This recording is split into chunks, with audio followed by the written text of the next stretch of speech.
mengikuti survei kualifikasi calon presiden Republik Indonesia. Assalamualaikum warahmatullahi wabarakatuh. Salam sejahtera untuk kita semua. Shalom, Om Swastiastu, Namo Buddhaya, Weta Sentien, Rahayu Rahayu. Salam Pancasila. Salam Pancasila. Pertama-tama kita panjatkan puji dan syukur kehadirat Tuhan Yang Maha Esa atas karunia-Nya survei kedua kualifikasi calon presiden Republik Indonesia berbasiskan konstruk kepemimpinan Pancasila kami selesaikan dengan baik dan memberikan suatu hasil yang menakjubkan. Saya sendiri Ketua Umum DPP Gerakan Pemuda Pancasila. Di sebelah kiri saya Bapak Bendahara Umum DPP Gerakan Pemuda Pancasila. Lalu Bapak Ketua 1 DPP Gerakan Pemuda Pancasila. Kemudian Bapak Ketua Tim Media Center DPP Gerakan Pemuda Pancasila. Kemudian Bapak Wasekjen 1 DPP Gerakan Pemuda Pancasila. Dan kemudian Bapak Wabenu 4 DPP Gerakan Pemuda Pancasila. Dengan izin Tuhan dan penuh syukur, kami ingin menyampaikan hasil survei kedua kualifikasi calon presiden Republik Indonesia. Kami perlu menyampaikan bahwa metodologi yang kami pakai dengan menggunakan multi-stage random sampling, sebuah pensampelan yang sangat akurat dengan taraf kepercayaan 95% dan margin error 3,52%. Tentunya sebagai sebuah skala, kami memiliki properti psikometrik instrumen kepemimpinan Pancasila. Hal yang sangat penting kami garis bawahi bahwa ini dengan izin para ahli, menurut referensi yang kami baca dan berbagai diskusi yang kami laksanakan, bahwa konstruk kepemimpinan Pancasila di Indonesia adalah baru pertama sekali kami susun, kami konstruksi, dan ini merupakan suatu hal yang sangat positif dan konstruktif buat kita semua.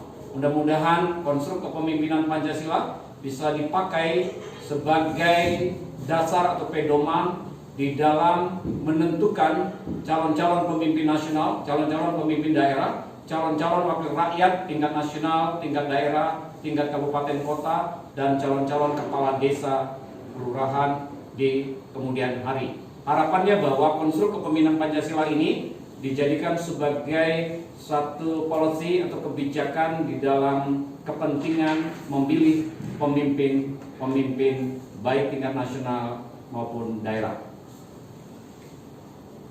Saudara sebangsa dan setanah air, ada 5 aspek yang kami tetapkan di dalam konstruk kepemimpinan Pancasila, dan dari 5 aspek ini kami turunkan menjadi 15 indikator. Aspek yang pertama adalah berdedikasi membangun rezim pembumi Pancasila. Rezim pembumi Pancasila menjadi sangat penting sekali karena menurut persepsi kami, menurut penilaian kami selama ini, rezim yang ada belum sungguh-sungguh membumikan Pancasila. Ketidaksungguhan itu terlihat dari strong political will yang lemah di dalam mengupayakan pembumi hangusan terhadap segala bentuk deideologisasi Pancasila. Di antaranya kekuatan radikalisme fundamentalisme transnasional dan kekuatan neoliberalisme, neokolonialisme, imperialisme yang menurut persepsi dan penilaian kami masih sangat menguat di dalam sebuah negeri, sebuah negara yang telah dimerdekakan 77 tahun yang lalu. Dari dedikasi membangun rezim pembumi Pancasila, kami turunkan ke dalam 3 indikator. Yang pertama dan yang paling penting adalah membentuk Dewan Ideologi Nasional. Artinya Presiden mendatang berkomitmen, bahkan lebih dari itu berdedikasi di dalam membentuk Dewan Ideologi Nasional. Karena kami yakin dan percaya Dewan Ideologi Nasional adalah sebuah lembaga terpercaya nantinya dan strategis untuk membumikan Pancasila secara progresif revolusioner di tanah air suci Tanah Santai Indonesia. Yang kedua, kalau berbicara tentang rezim pembumi Pancasila, berarti Presiden sebagai kepala negara harus memiliki strong political will Yang ketiga, Presiden sebagai kepala negara memiliki peran untuk membumikan Pancasila sebagai dasar negara, ideologi, dan spiritualitas bangsa. Lalu kemudian yang kedua, masih peran Presiden sebagai kepala negara atau negarawan nantinya harus memiliki aspek berdedikasi meneruskan legasi, ajaran, dan pemikiran Soekarno Bapak Bangsa. Kenapa ini penting? Karena kita bisa melihat turunannya pada indikator bahwa Presiden mendatang yang memiliki legasi meneruskan ajaran dan pemikiran Bapak Bangsa mampu menggali kembali ajaran dan pemikiran Bapak Bangsa di dalam memahami 3 kerangka revolusi Indonesia. Lalu Presiden mendatang mengembangkan pemahaman yang baik dan benar tentang Marxisme sebagai akar historis Pancasila. Dan yang ketiga, mewarisi ajaran dan pemikiran Bapak Bangsa sebagai wujud dedikasi anak bangsa. Lalu 3 aspek berikut adalah aspek Presiden sebagai kepala pemerintahan. Yang pertama, yaitu berkomitmen kuat menginisiasi dan atau memperjuangkan lahirnya TAP MPR RI tentang Soekarno Bapak Bangsa. Kenapa penting Bapak dan Ibu, saudara sebangsa dan setanah air? Kita yakin dan percaya bahwa Soekarno terbukti memiliki legasi yang sangat luar biasa buat Indonesia. Sebagai putra sang fajar, sebagai Bapak Marxisme Indonesia, sebagai penggali Pancasila, sebagai founding fathers, sebagai Presiden Republik Indonesia yang pertama, sebagai Bapak bangsa, beliau tentunya wajar dan layak diangkat sekali lagi Bapak Ibu sebagai Bapak bangsa. Dan ini artinya diturunkan dalam indikator perlu dibangun kesadaran nilai-nilai keindonesiaan mengacu pada jas merah.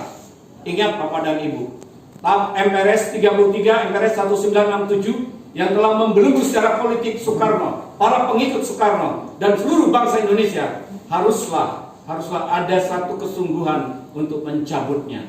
Tidak dengan TAP MPR nomor 1 tahun 2003 yang menurut kami TAP MPR 1 tahun 2003 masih belum secara sungguh-sungguh mencabut TAP MPRS 33, MPRS 1967. Kemudian kita perlu meluruskan sejarah tentang gerakan 1 Oktober. Gerakan 1 Oktober adalah sebuah gerakan yang menurut kami pengkhianatan terhadap bangsa dan negara Indonesia. Kenapa demikian? Karena konspirasi yang dilakukan oleh kepentingan CIA Amerika Serikat dan kemudian kepentingan Uni Soviet itu telah membelenggu eksistensi Indonesia sebagai sebuah negara yang utuh. Telah membuat Soekarno secara politik seolah-olah mengalami sebuah kesalahan politik atau melakukan sebuah kesalahan politik yang sangat.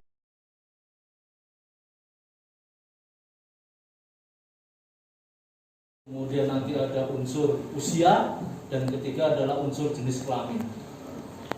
Dari unsur provinsi terpilih ada 15 provinsi yang mewakili dari 38 provinsi yang ada sekarang saat ini, dan ini sudah menunjukkan sebuah kecukupan data dari provinsi yang terpilih karena kita menggunakan metode yang sudah kita pilih tadi. Ya, ini ada provinsi Bali, Bangka Belitung, Banten, Daerah Istimewa Yogyakarta, Gorontalo, Jambi, Jawa Barat, Jawa Timur, Kalimantan Barat, Kalimantan Utara, NTT, Papua, Sulsel, Sulut, Sumatera Selatan. Ya, ini ada 15 provinsi. Kemudian dari demografi Indonesia kita ada 6 interval, yaitu 21 sampai 30, 31 sampai 40, 41 sampai 50, 51 sampai 60, kurang dari 20 dan lebih dari 60 tahun. Dan ini hasil-hasilnya sudah kami teliti, kami analisis, kami kumpulkan, dan hasilnya adalah seperti yang ada saat ini. Ya. Kemudian yang ketiga adalah demokrasi responden berkaitan dengan jenis kelamin. Ya, masih didominasi oleh perempuan, yaitu pada jumlah 436 responden. Ya.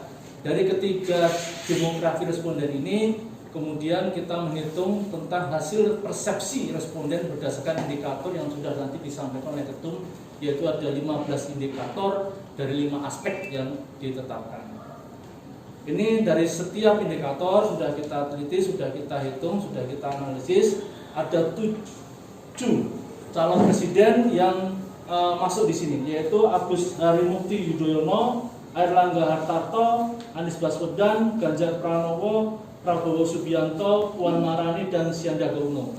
Ya, dari indikator pertama menunjukkan bahwa Pak Ganjar Pranowo mempunyai posisi 7,88. Ya, ini indikator pertama. Kemudian indikator kedua, Pak Ganjar masih memiliki posisi 7,89. Di posisi kedua adalah Pak Prabowo Subianto. Ya. Kemudian indikator ketiga, Pak Ganjar masih memiliki posisi 7,91 dan Pak Prabowo Subianto memiliki posisi 6,97. Indikator keempat, yaitu Pak Ganjar Pranowo masih memiliki posisi 7,90 dan Pak Prabowo Subianto 6,97. Indikator kelima, Pak Ganjar Pranowo 7,94, Pak Prabowo Subianto 6,90. Indikator keenam, Pak Ganjar Pranowo 7,85, Pak Prabowo Subianto 6,93. Indikator ketujuh, Pak Ganjar Pranowo ada 7,88 dan Pak Prabowo Subianto 6,99. Indikator ke-8, Pak Ganjar Pranowo 7,85, Pak Prabowo Subianto 6,91.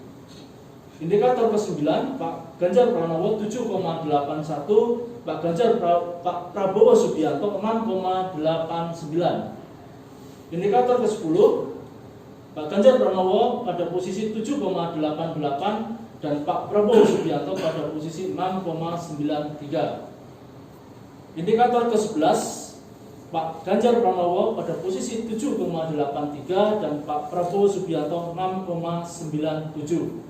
Indikator ke-12, Pak Ganjar Pranowo 7,86, Pak Prabowo Subianto 6,90. Pada indikator ke-13, Pak Ganjar 7,91 dan Pak Prabowo Subianto 6,94. Pada indikator ke-14, Pak Ganjar Pranowo 7,95 dan Pak Prabowo Subianto pada posisi 7,00. Pada indikator terakhir yaitu indikator ke-15, Pak Ganjar Pranowo 7,95 dan Pak Prabowo Subianto 6,98. Inilah hasil survei yang kami teliti, kami analisis dari 15 indikator yang sudah kami hasilkan. Yang kedua adalah hasil persepsi publik berdasarkan Grand Min. Ya. Ini kita ambil Grand Min-nya dari ke-7 calon presiden Republik Indonesia. Pak Ganjar memiliki posisi pada posisi yang pertama yaitu 7,89, Pak Prabowo Subianto 6,96, Pak Sandiaga Uno 6,84, Pak Agus Harimurti Yudhoyono 6,42, Pak Anies Baswedan 6,30, Pak Airlangga Hartarto 6,24 dan Puan Maharani 5,18. Dan ini berdasarkan demografi responden tadi untuk gender ya, perempuan dan laki-laki. Ini kita tentukan laki-lakinya Pak Ganjar Pranowo mendapatkan 7,90, sementara perempuan adalah mendapatkan 7,88. Jadi terus ini Grand Min juga untuk pemilih pemula dan pemilih lanjutan sangat penting sekali karena ini adalah pemilih pemula yang akan nanti memilih pertama kali pada saat pemilu. Yang pemula usia kurang dari 20 tahun ya. Itu Pak Ganjar Pranowo mendapatkan 7,79 ya. Kemudian pada pemilih lanjutan Pak Ganjar Pranowo mendapatkan 7,96 ya. Nah, ini adalah indikator kepemimpinan Pancasila yang menjadi indikator penting di dalam penelitian ini ya, berdasarkan 3 calon teratas berdasarkan Grand Min-nya ya. Yang pertama Pak Ganjar Pranowo, dari 15 indikator itu Pak Ganjar Pranowo mendapatkan rata-rata 7,9 mendekati cukup tinggi angka ini ya, cukup tinggi. Kemudian Pak Prabowo Subianto mendapatkan 7 sampai dengan 6,89. Nah, ini kami santumkan hanya 2, Pak Ganjar dan Pak Prabowo Subianto, karena yang lain mungkin bisa dilihat. Ini hasil yang kedua. Swastiastu, Namo Buddhaya. Salam kebajikan, rahayu rahayu. Salam Pancasila. Salam Pancasila. Pertama-tama saya akan sampaikan di sini bahwa rekomendasi hasil survei kedua ini telah direkomendasikan di dalam rapat kerja nasional keempat yang diselenggarakan di Denpasar, Bali, di Hotel Heritage Bali, Denpasar pada tanggal 10 sampai 12 November 2022 yang lalu. Yang menarik dari survei ini adalah bahwa survei ini murni dari Gerakan Pembinaan Pancasila tanpa ada yang sponsori. Jadi artinya kita tidak mendapatkan biaya dari manapun, artinya survei ini tanpa pesanan. Jadi ini betul-betul murni dari Gerakan Pembinaan Pancasila. Yang menarik berikutnya adalah bahwa di dalam hasil survei ini, yang laki-laki tadi sudah menunjukkan bahwa Pak Ganjar Pranowo dan Pak Prabowo Subianto menduduki urutan 1 dan 2. Tetapi bagi pemilih perempuan, Pak Ganjar tetap di nomor 1, tapi nomor 2-nya adalah Pak Sandiaga Uno. Ya karena mungkin lebih ganteng, lebih muda. Ya jadi ternyata ada kecenderungan antara jenis kelamin dengan calon yang dipilih. Ya itu saja yang bisa saya sampaikan. Wabillahi taufiq wal hidayah. Wassalamualaikum warahmatullahi wabarakatuh. Shalom. Salam sejahtera untuk kita semua. Om Santi Santi Santi Om. Salam budaya. Salam kebajikan. Rahayu Rahayu. Salam Pancasila. Salam